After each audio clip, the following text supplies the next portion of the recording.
ළමා කතන්දර.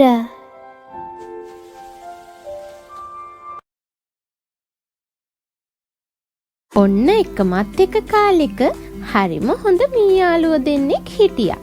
එක මීයාළුවෙක් හිටියේ හරිම ලස්සන ගමක. අනිත් මීයාළුව ජීවත් වුණේ ලොකුම ලොකු නගරයක. දවසක් නගරේ ඉන්න මීයාළුවා ගමේ ඉන්න මීයාළුවව බලන්න ආවා. ගොඩ කාලෙකින් යාළුවව දැකපු නිසා ගමේ මීයාළුවා ගොඩක් සන්තෝෂ වුණා. එයා යාළුවට නිදාගන්න සිනිඳු තනකොළ ඇඳක් හදලා දුන්නා. අහසේ තරු බලන ගම යාළුවෝ දෙන්න ආගිය විස්තර කතා කළා.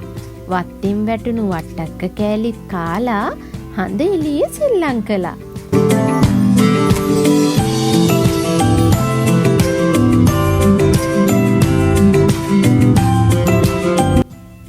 ඔන්න ඉතින් ඊළඟ දවසේ උදේම නගරේ මීයාළුවා එයාගේ ගෙදර යන්න සූදානම් වුණා.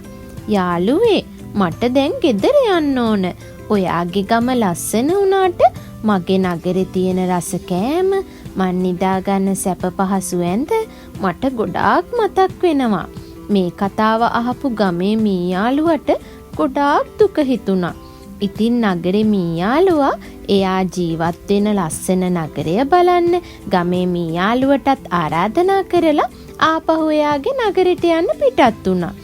නගරේ මීයාළුවා හදිස්සියෙම ගියපු නිසා ගමේ මීයාළුවා ගොඩාක් දුකින් තමයි හිටියේ. යාළුව කියන තරම් එයා ඉන්න නගරය ලස්සන තැනක්ද? මෙහිට වඩා රස කෑම ගොඩක් එහි තියෙනවද? මීයාළුව කල්පනා කළා. ඉතින් ඊළඟ දවසේ උදේ පාන්දරම ගමේ මීයාළුව එයාගේ යාළුව බලන්න පිටත් වුණා. ඉතින් නගරේ යාළුවා හරිම ආදරෙන් ගමේ යාළුවව පිළිගත්තා. ඉතින් නගරේ යාළුවා මේ ගමේ යාළුවව එක්කන් ගියේ හරිම ලස්සන මාලිගාවක් වගේ ලොකු ගෙදරකට. මේ ගෙදර ලස්සන දැකලා ගමේ මීයාළුව හොඳටම පුදුම වුණා. ඔන්න ඉතින් රෑ වුණාම යාළුවෝ දෙන්න කෑම මේසයට ගියා. එතන රසම රස කෑම ಜಾති ගොඩාක් තිබුණා. පව් ගමේ මීයාළුවා කවදාවත්ම මේ වගේ රස කෑම දැකලා තිබුණේ නැහැ. ඉතින් මේ යාළුවෝ දෙන්න හරිම ආසාවෙන් මේ කෑමවල රස බලන්න හදනකොටම එකපාරටම ලොකුම ලොකු පූසාමි කෙනෙක් එතනට කඩා පැන්නා. යාළුවේ ඉක්මනට පැනලා දුවමු කියලා නගරේ යාළුවෝ කිව්වා. "පව් ගමේ යාළුවට මේ මොකද උනේ කියලා හිතා ගන්නවත් බෑ."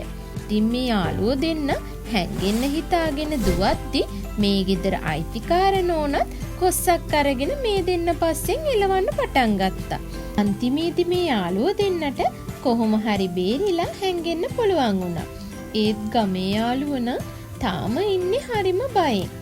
ඉතින් පහුවදා උදේම ගමේ යාළුවා එයාගේ ගමට යන්න ලෑස්ති වුණා. නගරේ මීයාළුවට හරිම ලැජ්ජයි මේ වුණ දෙයට. "යාළුවේ මම ආපහු මගේ ගමට යනවා." ගමේ යාළුවා කිව්වා. "අනේ යාළුවේ ඇයි මේ තරම් ඉක්මනටම යන්නේ?" නගරේ යාළුවා ඇහුවා. "යාළුවේ ඔයාගේ නගරේ රස කෑම ලොකු මාලිගා වගේ ගෙවල් තිබුණට හැම වෙලේම බයෙන් තමයි ඉන්න වෙන්නේ. ඒත් මගේ ගමේ හැමදාම බයක් නැතුව සතුටින් ජීවත් වෙන්න පුළුවන්." එහෙම කියපු ගමේ මීයාළුවා නගර යාළුවට සමු දීලා එයාගේ ගමට යන්න පිටත් වුණා. ඉතින් අපිට මේ කතාවෙන් ඉගෙන ගන්න තියෙන දේ තමයි අපිට කොච්චර සැප සම්පත් තිබුණත් අපිට සතුටින් ඉන්න බැරි නම් ඒ සැප සම්පත් වලින් වැඩක් නැති වෙනවා.